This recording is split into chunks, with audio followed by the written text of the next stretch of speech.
네, 우리 특별 새벽 기도에 나오신 여러분들을 환영합니다. 요한복음 3장 17절에 보면 대저 하늘에서 주신 바 아니면 사람은 아무것도 얻을 수 없다고 하는데요. 하나님께서 우리를 이 자리에 불러주셔서 우리가 지금 여기 있음을 믿습니다. 하나님께서 주시는 오늘 첫째 날 말씀은 요나서 1장의 말씀입니다. 요나서 1장 말씀을 저하고 함께 교독해 보도록 하겠습니다.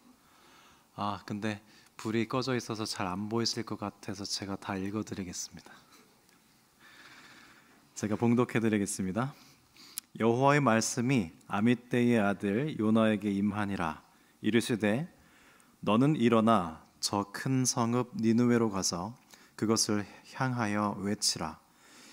그 악독이 내 앞에 상달되었음이니라 하시니라. 그러나 요나가 여호와의 얼굴을 피하려고 일어나 다시스로 도망하려 하여 욥바로 내려갔더니 마침 다시스로 가는 배를 만난지라. 여호와의 얼굴을 피하여 그들과 함께 다시스로 가려고 배삭을 주고 배에 올랐더라. 여호와께서 큰 바람을 바다 위에 내리심에 바다 가운데에 큰 폭풍이 일어나 배가 거의 깨지게 된지라. 사공들이 두려워하여 각각 자기 신을 부르고 또 배를 가볍게 하려고 그 가운데 물건들을 바다에 던지니라. 그러나 요나는 배 밑층에 내려가서 누워 깊이 잠이 든지라. 선장이 그에게 가서 이르되 자는 자여 어찌미냐 일어나서 내 하나님께 구하라. 혹시 하나님이 우리를 생각하사 망하지 아니하게 하시리라 하니라. 그들이 서로 이르되 자 우리가 제비를 뽑아 이 재앙이 누구로 말미암아 우리에게 임하였나 알아보자 하고 곧 제비를 뽑으니 제비가 요나에게 뽑힌지라. 무리가 그에게 이르되 청하건대 이 재앙이 누구 때문에 우리에게 임하였는가 말하라. 내 생업이 무엇이며 내가 어디서 왔으며 내 나라가 어디며 어느 민족에 속하였느냐 하니 그가 대답하되 나는 히브리 사람이요 바다와 육지를 지으신 하늘의 하나님 여호와를 경외하는 자로라 하고 자기가 여호와의 얼굴을 피함인 줄을 그들에게 말하였으므로 무리가 알고 심히 두려워하여 이르되 내가 어찌하여 그렇게 행하였느냐 하니라. 바다가 점점 흉흉한지라. 무리가 그에게 이르되 우리가 너를 어떻게 하여야 바다가 우리를 위하여 잔잔하겠느냐 하니 그가 대답하되 나를 들어 바다에 던지라. 그리하면 바다가 너희를 위하여 잔잔하리라. 너희가 이 큰 폭풍을 만난 것이 나 때문인 줄을 내가 아노라 하니라. 그러나 그 사람들이 힘써 노를 저어 배를 육지로 돌리고자 하다가 바다가 그들을 향하여 점점 더 흉용함으로 능히 못한지라. 무리가 여호와께 부르짖어 이르되 여호와여 구하고 구하오니 이 사람의 생명 때문에 우리를 멸망시키지 마옵소서. 무죄한 죄를 우리에게 돌리지 마옵소서. 주 여호와께서는 주의 뜻대로 행하심이니이다 하고 요나를 들어 바다에 던짐에 바다가 뛰노는 것이 곧 그친지라. 그 사람들이 여호와를 크게 두려워하여 여호와께 제물을 드리고 소원을 하였더라. 여호와께서 이미 큰 물고기를 예비하사 요나를 삼키게 하셨으므로 요나가 밤낮 3일을 물고기 뱃속에 있으니라. 아멘. 우리가 교회 생활을 하면서 지금처럼 해가 바뀔 때 하는 일이 있습니다. 그것은 뭐냐면 봉사자를 모집하는 일이죠. 봉사 임기가 직분 임기가 끝나서 바뀌기도 하고 또 새롭게 봉사할 부서를 찾기도 합니다. 근데 자발적으로 지원을 하는 경우도 있지만 또 많은 경우 권면을 받기도 하고 또 이렇게 섭외를 당하기도 하죠. 그런데 가령 어떤 분이 와서 집사님 저희 부서에서 함께 봉사하시죠 라고 제안을 했을 때 썩 마음에 내키지 않을 때 우리가 하는 말이 있습니다. 어떤 말이죠? 기도해 보겠습니다. 그렇죠. 기도해 보겠습니다. 이건 무슨 뜻이죠? 하기 싫습니다. 그런 뜻입니다. 섭외하시는 분들도 그걸 좀 느끼죠. 기도해봤다고 하고 또 다음날 물어보니까 아직도 기도 중이시래요. 하기 싫다는 말에 점잖은 표현이구나 이렇게 알아듣기도 합니다. 그런데 여러분 우리가 기도를 해본다는 건 어떤 뜻이냐면요. 기도를 해본다는 것은 하나님의 뜻이 내 뜻을 이기시도록 해보겠습니다. 그 뜻이 기도해보겠습니다입니다. 하나님의 뜻과 나의 뜻이 만났을 때요, 하나님의 뜻에 내 뜻이 맞고 내 뜻이 하나님의 뜻을 즐거워하면요, 하나님의 뜻과 내 뜻이 굉장히 부드럽게 조화를 이룹니다. 화음을 이루는 것 같아요. 그리고 하나님의 뜻이 나의 뜻을 격려해 주세요. 근데 많은 경우 하나님의 뜻과 우리의 뜻이 다르죠. 우리가 하나님을 중심에 두지 못한 경우도 있기 때문에 기도를 해서 하나님의 뜻과 내 뜻이 만났을 때 충돌할 때가 있습니다. 그럴 때 기도해 본다는 것은 하나님의 뜻이 내 뜻을 설득하시고 나는 항복하는 시간을 갖는다는 뜻이에요. 또한 어떤 일에 대해서 기도를 해보고 결정한다. 이것은 뭐냐면 내가 원하는 것보다 하나님께서 원하시는 것을 선택해 보겠습니다. 그런 의미입니다. 그런데 우리는 하나님의 뜻을 항상 기꺼워하고 모두 따르지 못하는 경우가 더 많습니다. 하나님의 뜻이 잘 이해가 되지도 않고 어떻게 하나님의 뜻이 다 이해가 되겠습니까? 그래서 또 싫을 때도 많습니다. 오늘 본문의 요나가 그런데요, 요나서 1장을 보면 지금 하나님의 뜻과 요나의 뜻이 정면 충돌하고 있습니다.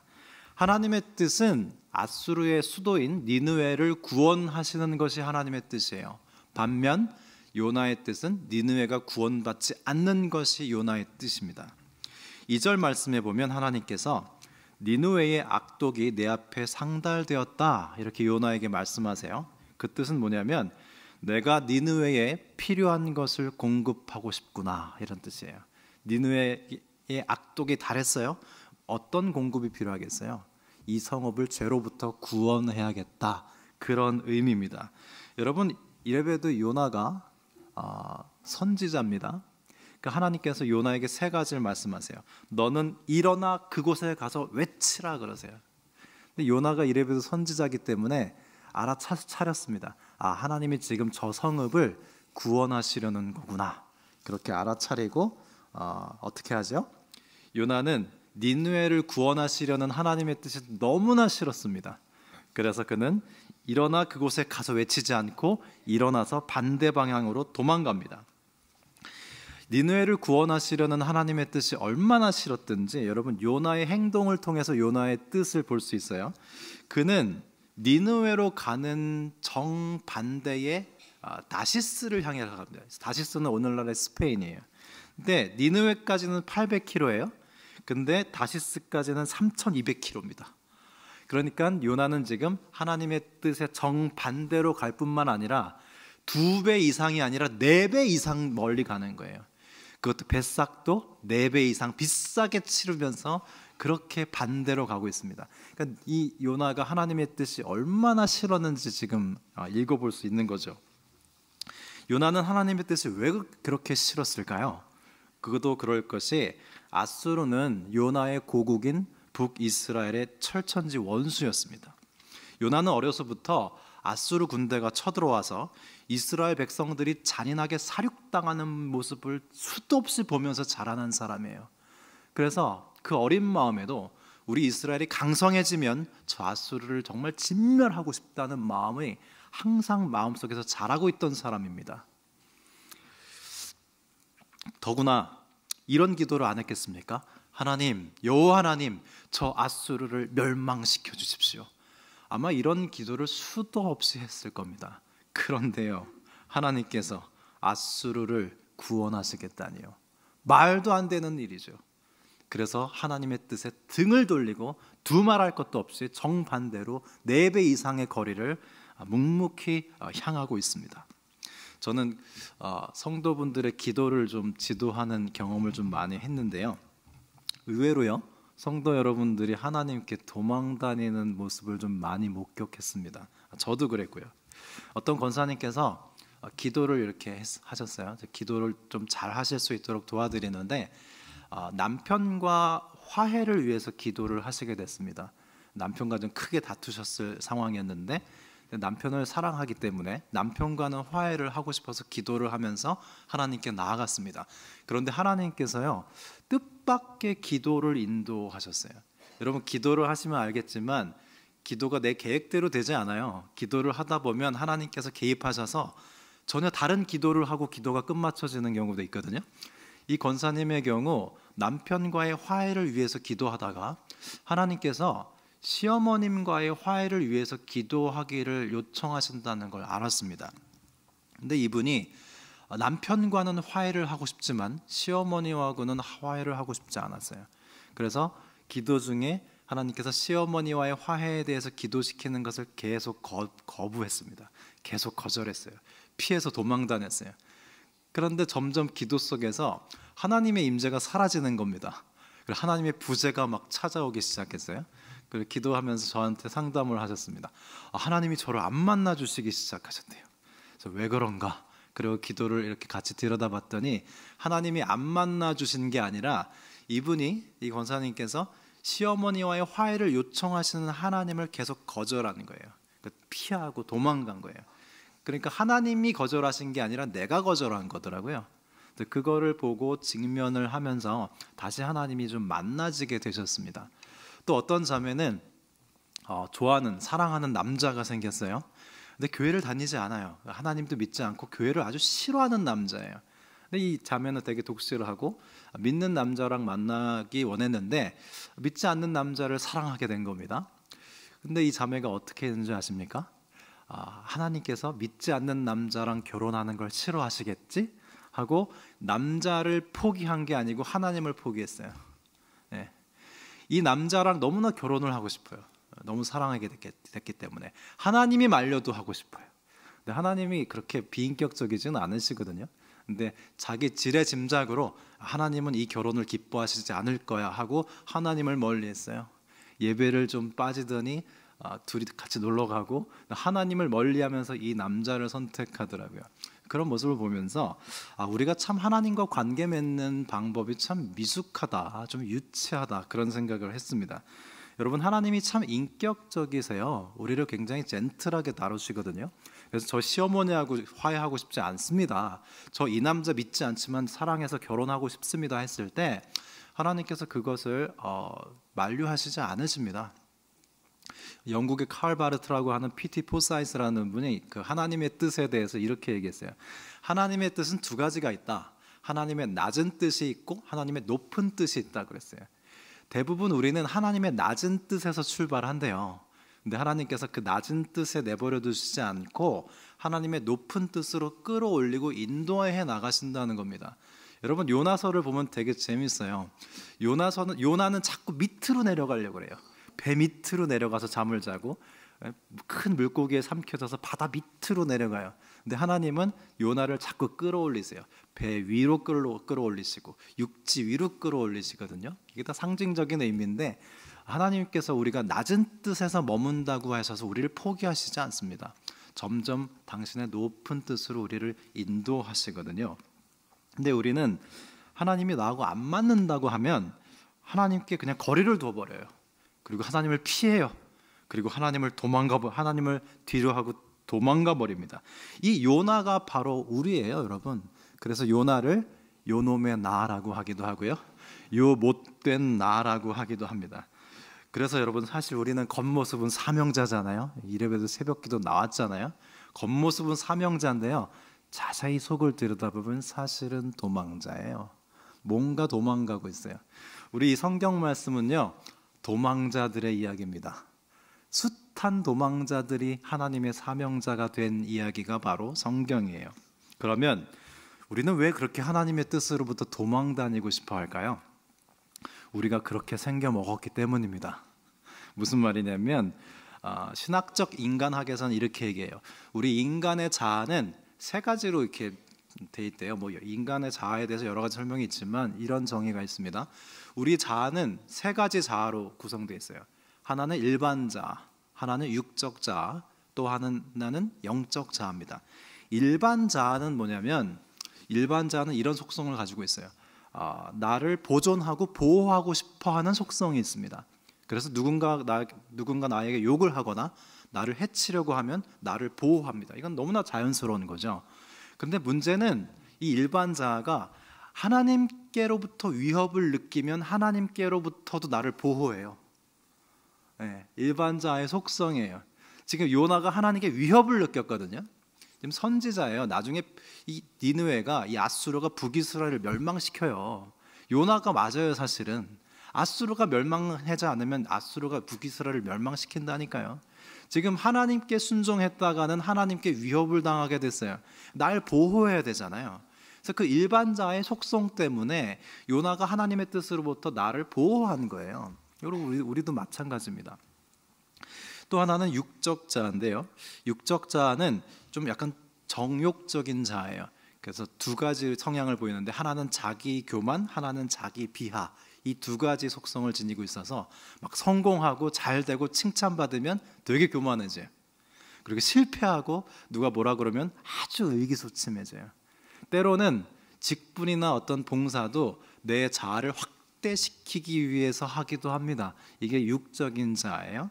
세 번째로 영적인 자아가 있습니다. 영적인 자아는 겸손하게 자신의 모습을 인정합니다.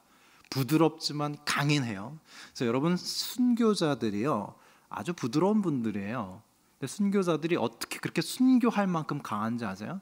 영적 자아가 확대됐기 때문이에요. 우리 2018년 주제가 거듭남입니다. 거듭남이란 우리의 일반 자아와 육적 자아가 부정되고 영적 자아가 크게 자란 상태를 의미합니다. 여러분 우리가 나중에 부활한 다음에는 어떤 모습이라고 생각하십니까? 지금 우리가 살아생전에는 우리 자아가 중심이에요. 내가 중심이에요.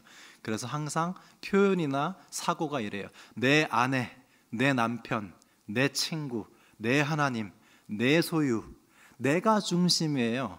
살아생전 우리는 자아가 중심이 될 수밖에 없습니다. 근데 부활의 날에는 어떻게 바뀌는지 아세요? 그리스도아 중심이 된다고 해요. 그리스도 중심이 돼요. 모두가 예수님의 아들이에요. 모두가 예수님의 딸이에요. 모든 것이 예수님의 것이에요. 부활의 날은 철저히 예수 그리스도가 모든 것의 중심이 되신대요. 그래서 우리가 부활체로 살게 되면 우리의 사고도 다 예수님 중심적으로 사고하게 된다고 합니다. 거듭난 모습은요 예수님 중심적이 되는 것입니다. 요나는 지금 자아가 너무 강해서 그가 선지자임에도 불구하고 하나님 중심이 아니라 자기 중심으로만 살아가고 있어요. 그래서 이 미로슬라브 볼프라는 신학자가 이런 얘기를 했습니다. 우리가 하나님의 부르심에 바르게 응답하기 위해서는 거리두기와 소속되기를 잘해야 된다고 그랬어요. 거리두기와 소속되기가 뭐냐면 우리 해방 이후에 서울 어느 지역에 양반들만 모여서 예배를 드리는 교회가 있었습니다. 지금도 있어요. 지금은 그렇진 않지만 이분들의 사고는 이래요. 아니 우리 양반들이 예배를 드리는데 어디 상놈들이 와서 같이 예배를 드리냐. 상놈들은 나가라. 우리 양반들끼리만 예배를 드리겠다. 자, 이 교회는요 양반 문화와 거리두기에 실패했어요. 그랬더니 어떻게 됐어요? 양반이 아닌 사람들이 복음에 소속되는 데 실패했어요. 양반 문화와 거리를 둬야 다른 양반이 아닌 사람도 복음에 소속이 되는 거예요. 근데 양반 문화와 거리두기에 실패했더니 양반들끼리만 모였고 구원의 능력이 축소됐습니다. 그래서 이게 거리두기와 소속되기를 잘해야 된다는 거예요. 여러분 사도행전에서 예수님이 승천하신 다음에 성령이 강림하셨잖아요. 그리고 제자들이 전도했잖아요. 참 재미있습니다. 성령을 받았는데도요 이 제자들이 어디까지만 전도하는지 아세요? 예루살렘과 유대까지만 전도해요. 왜요? 유대인들이잖아요. 유대 민족주의를 못 넘어서요. 그래서 하나님이 어떻게 하시는지 아세요? 핍박을 허락하십니다.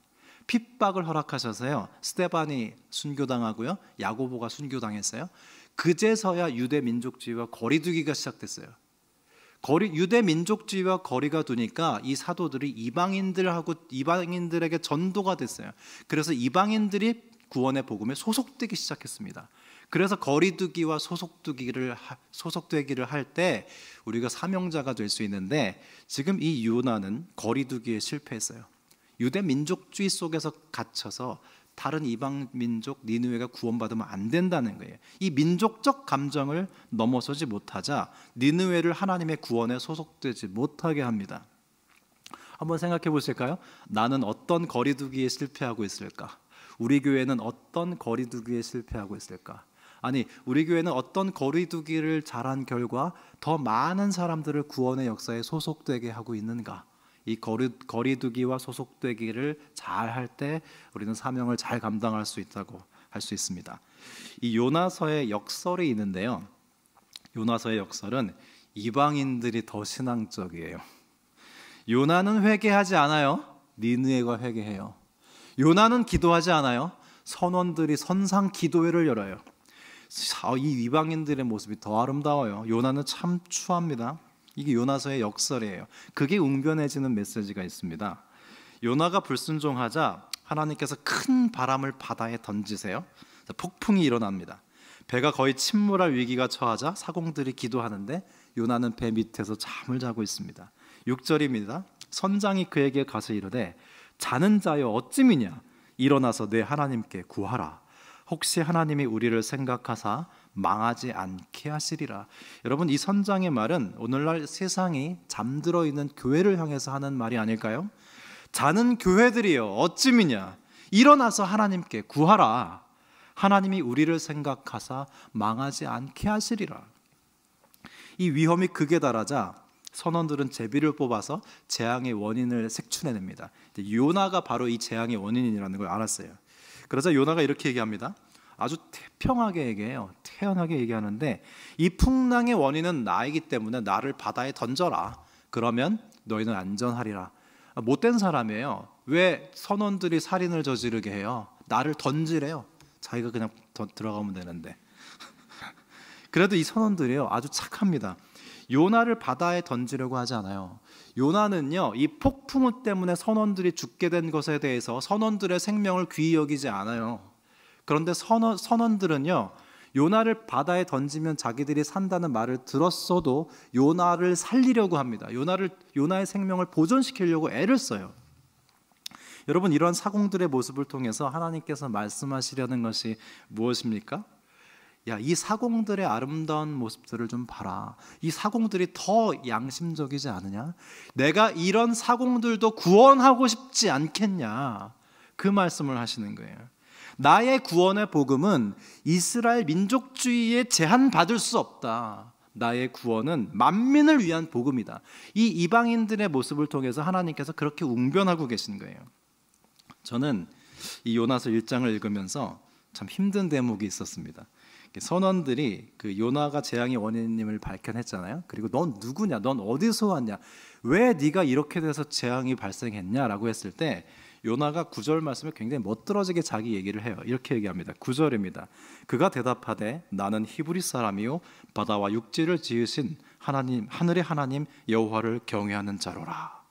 나는 모교의 장로며 권사며 집사인데 난 목사인데 하나님을 경외하는 사람인데 세상 사람들보다 못한 모습이 들통난 것 같은 그런 느낌이 들어서요. 이 구절을 읽을 때 제 얼굴이 뜨거워지는 부끄러움을 느꼈어요. 그러면 여러분, 이 요나 같은 요놈의 나는 어떻게 하면 사명자가 될 수 있을까요? 여러분, 우리는 순종하는 중에도 불순종하고 하면서도 순종하는 게 우리 아닙니까? 교회 봉사를 하는 순종을 하죠. 하지만 적당히 하는 불순종을 하기도 하고요. 하나님께 충성한다고 하지만 사실은 100% 하나님만을 위하진 않습니다. 내 명예도 위해서 헌신하기도 합니다. 마태복음 21장에 나오는 두 아들처럼 아버지가 포도원에 가서 일해라 그랬을 때 예 하고 안 가기도 하고요. 가기 싫습니다 하고 후회하면서 가기도 하는 게 우리입니다. 폴 틸리라는 신학자가 이런 얘기를 했어요. 의심도 믿음이다 그랬거든요. 왜냐하면 우리가 처음부터 확실한 믿음을 갖지 못하죠. 의심하다가 믿다가 그러면서 의심에서 저 믿음으로 옮겨가는 것이기 때문에 틸리가 잘 말했습니다. 의심도 믿음의 일부다 그랬어요. 사랑하는 여러분, 순종하면서도 불순종하고요, 불순종하면서도 순종하십시다. 우리의 거듭남이란 그런 중에 일어나는 거예요. 하나님의 뜻이 이해 안 되고 싫어서 도망가더라도 예배드리고요, 하나님의 뜻이 싫어도 이 자리에 새벽에 나와서 기도하고요, 도망가더라도 말씀 보면서 도망가고요, 도망가더라도 기도하면서 도망갑시다. 헌금 드리면서 도망갑시다. 이게 무슨 말이에요? 저 사람 예배는 안 드리고 헌금만 드리고 가. 난 지금 그만큼밖에 하나님께 드리기 싫단 말이에요. 지금 그래도 좋아요. 요나처럼 하나님께 대들고 성질 부리더라도 그저 하나님께 꼭 붙어 있으십시다. 그리스도의 완전은 뭐냐면요, 내가 완벽하게 말씀과 기도의 사람이 돼서 하나님이 필요 없게 되는 게 그리스도인의 완전이 아닙니다. 하나님이 필요 없게 하는 영성 훈련은 거짓입니다. 그리스도인의 완전은 무엇이냐면 내가 부족하고 불완전하고 믿음 없고 100% 하나님의 뜻을 좋아하지도 않지만 그래서 하나님이 더 필요하고 하나님을 의지할 수밖에 없고 하나님이 없이는 안 되는 그런 사람으로 사는 게 그리스도인의 완전입니다. 따라서 여러분, 거듭남이란 내가 나에게 행하는 게 아니에요. 하나님께서 나에게 행하시는 게 거듭남입니다. 시편 23편 6절은 이렇게 말씀합니다. 내 평생의 선하심과 인자하심이 반드시 나를 따르리니 내가 여호와의 집에 영원히 살리로다. 여기서 반드시 따르리니라는 말은 뭐냐면 하나님이 추격하신다는 뜻이에요. 그냥 잠잠히 따라오는 게 아니에요. 그냥 아주 그냥 하나님이 바싹 추격해 오시는 것을 바로 나를 따르리니라는 뜻입니다. 요나서 1장에서 하나님께서 보내신 폭풍은요, 요나의 불순종에 대한 처벌이 아니에요. 하나님의 추격전입니다. 내일 보게 되는 2장에는요, 하나님께서 큰 물고기를 보내셔서 요나를 추격하세요. 하나님은 이 불순종하는 요나를 포기하지 않습니다. 요나서 재밌어요. 요나서가 니느웨를 구원하는 얘기인 것 같아요. 맞아요. 그런데요, 요나서는 요나를 구원하는 이야기이기도 해요. 하나님께서 이 불순종하고 도망가는 요나를 추격하시는데요, 부탁하시면서 추격하시고 설득하시면서 추격하시고 인내하시면서 추격하십니다. 사랑하는 여러분, 하나님으로부터 도망하고 있습니까? 괜찮습니다. 하나님께서 우리를 추격하고 계시기 때문입니다. 하나님께서 선하심으로 인자하심으로 우리를 추격하셔서 도망자인 우리를 사명자로 만들고 마실 겁니다. 그런 일이 하나님께는 참으로 많습니다. 여러분, 요나서는 누가 썼을까요? 요나서 2장의 고래 뱃속 체험이나 요나서 4장의 박넝쿨 체험을 봤을 때 요나서는 누가 대신 써줄 수 있는 책이 아닙니다. 다른 예언자가 추정해서 써줄 수 있는 책이 아닙니다. 요나가 직접 썼음에 틀림이 없습니다. 요나가 나중에 어떤 사람이 됐을까요? 요나서에 나오는 요나의 모습은 아닐 겁니다. 요나서에 나오는 모습이라면 요나서를 안 썼을 테니까요. 요나는 나중에 회개했습니다. 하나님께로부터 더 이상 도망가지 않는 사람이 됐습니다. 그래서 요나서를 썼어요. 누가 그렇게 만들었습니까? 하나님께서 그렇게 만드셨습니다. 하나님께서 오늘도 도망자인 우리를 사명자로 만들고 계십니다. 오늘 이 자리에 잘 나오셨습니다. 하나님께 도망하고 있는 나의 어떤 부분이 있더라도 잘 나오셨습니다. 그 부분을 가지고 하나님 앞에 기도하시면서 오늘 이 자리가 도망자인 나를 사명자로 만드시는 하나님의 사역장이 되도록 하십시다. 우리 함께 기도하는 시간을 갖겠습니다.